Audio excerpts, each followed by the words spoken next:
अस्सलाम वालेकुम मोअज़्ज़ज़ असातिज़ा किराम।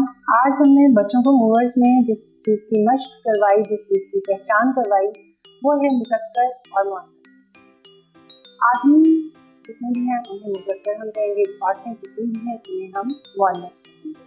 इसी तरह से तमाम रिश्तों की भी हम बता सकते हैं, तमाम रिश्तों के हवाले से बता दें। जैसे हम उनसे पूछें कि आपके अब्बू हैं और आपकी अम्मी हैं, तो उनमें से मुज़क्कर कौन से हैं, मुअन्नस कौन है। इसी तरह से रिश्तों के अलावा बाकी सब चीज़ों में भी मुज़क्कर और मुअन्नस है। ये भी बच्चों को हम तसव्वुर दें कि जानवरों में, परिंदों में सब मुज़क्कर और मुअन्नस हैं। जैसे कि शेर और शेरनी, चिड़िया, चिड़ा, इन सब चीज़ों में अल्लाह ताला ने हर एक चीज़ में मुज़क्कर और मुअन्नस पैदा किए हैं।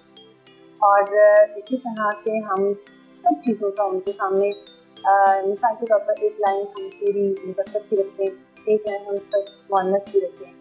तो जो औरतों वाला जैसे खाना होगा उसमें सारे मुअन्नस आएंगी, नानी हैं, दादी हैं, अम्मी हैं, चची, ताई, फुफ्फो, खाला, ये सब मुअन्नस।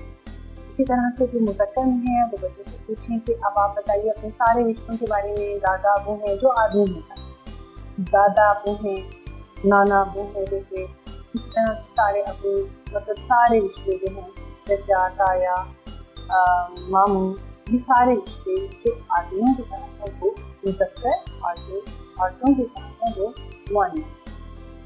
मुअन्नस और मुज़क्कर का फ़र्क वाज़ह करना है बच्चों के सामने कि आदमी को मुज़क्कर कहा जाएगा, औरत को मुअन्नस।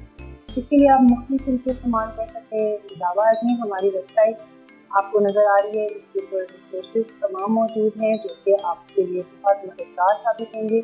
इंशाअल्लाह ताला अगली वीडियो अगले सबक के साथ फिर आपसे मुलाकात होगी। तब तक के लिए अल्लाह हाफ़िज़।